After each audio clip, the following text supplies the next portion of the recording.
चोड़चन के चंदा सुहावन, चोड़चन के चंदा सुहावन गे बहिना, चोड़चन के चंदा सुहावन। बिहार के मिथिलांचल का प्रसिद्ध पर्व चौठ चंद्र आज है। महिलाएं इस पर्व को धूमधाम के साथ मनाती हैं। चंद्र दर्शन किया जाता है और इस पर्व के पीछे भगवान श्री कृष्ण से जुड़ी अद्भुत कथा है।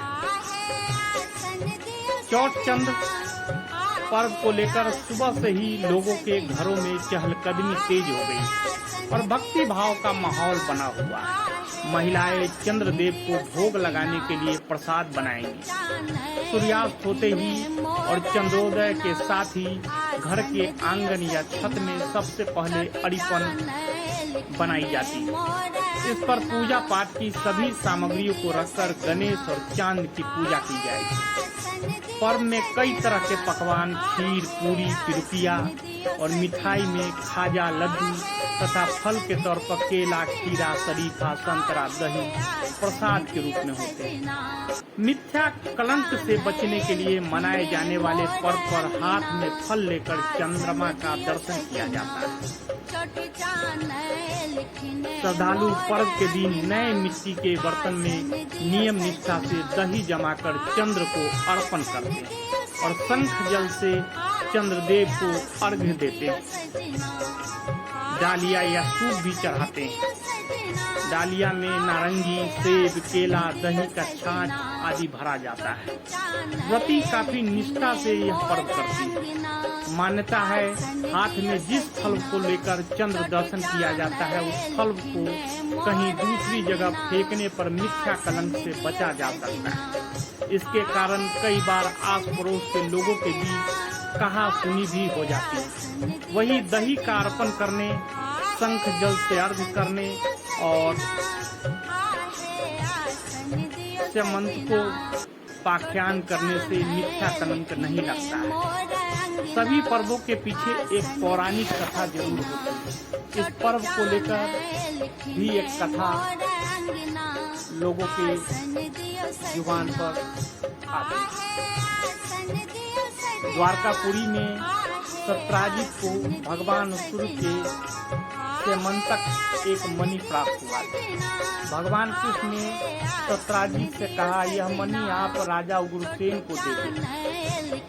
सत्राजित ने श्री कृष्ण की बात अनसुनी कर दी। इधर एक दिन सत्राजित के भाई प्रसेन मणि लेकर वन में शिकार के लिए निकले। यहाँ जंगल में शेर के हमले से प्रसेन की मौत हो गई। वही शेर के मुंह में मणि देख जामवंत उसे मारकर मणि ले लेते हैं और अफवाह फैल जाती है कि श्री कृष्ण ने प्रसेन को मारकर मणि ले ली। उन पर मिथ्या कलंक लगता है। चौठ के चंद्र को देखने से उन पर मणि चोरी का कलंक लगाता है। लिहाजा चंद्रदेव को प्रसन्न करने के लिए श्री कृष्ण ने पूजा अर्चना की और मिथ्या कलंक से मुक्त हुए। तब से लेकर आज तक चौठ चंद्र पर्व मनाया जाता है।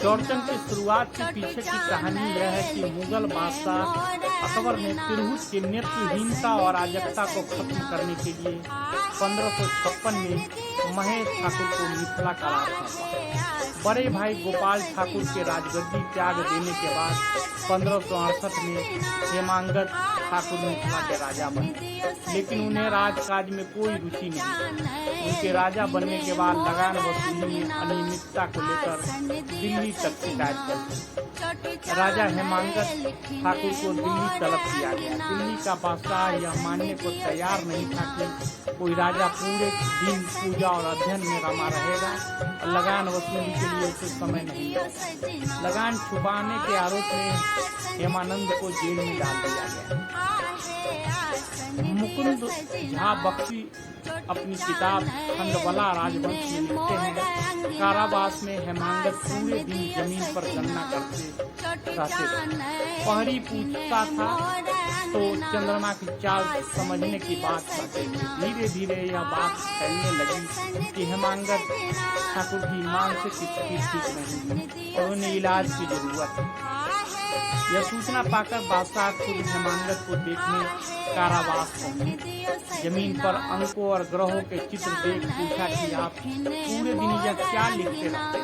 हेमांगत ने कहा, यहाँ दूसरा कोई काम था नहीं तो ग्रहों की चाल गिन रहा था। करीब 500 साल तक लगने वाले ग्रहणों की गणना पूरी हो चुकी। बादशाह ने तत्काल हेमांगत को ताम्रपत्र और कलम उपलब्ध कराने का आदेश दिया और कहा, अगर आपकी भविष्यवाणी सही निकली तो आपकी सजा माफ कर दी जाए। हेमांगत ने बादशाह को माह, तारीख और समय बताया। उन्होंने चंद्रग्रहण की भविष्यवाणी की। उनके गणना के अनुसार चंद्रग्रहण लगा और बादशाह ने न केवल उनकी सजा माफ कर दी बल्कि आगे से उन्हें किसी प्रकार के लगाम देने से मुक्त कर दिया। टैक्स फ्री राज्य लेकर हेमांगत ठाकुर जब मिथिला आए तो रानी हेमलता ने कहा, मिथिला का चांद आज कलंक मुक्त हो गए, हम उनका दर्शन और पूजन करेंगे। रानी हेमलता के पूजन की बात जन जन तक पहुंची। लोगों ने भी चंद्र पूजा की इच्छा व्यक्त की। मिथिला के पंडितों से राय विचार के उपरांत राजा हेमांगत ठाकुर ने इसे लोक पर्व का दर्जा दे दिया। इस प्रकार मिथिला के लोगों ने कलंक मुक्ति की कामना को लेकर चतुर्थी चंद्र की पूजा प्रारंभ की। हर साल इस दिन मिथिला के लोग शाम को अपने सुविधा अनुसार घर के आंगन या छत पर चिकनी मिट्टी या गाय के गोबर से लीप कर पिठार से अरिपन देते हैं। पूरी पकवान, फल, मिठाई, दही इत्यादि को अरिपन पर सजाया जाता है और हाथ में उठाकर चंद्रमा का दर्शन कर भोग लगाया जाता है।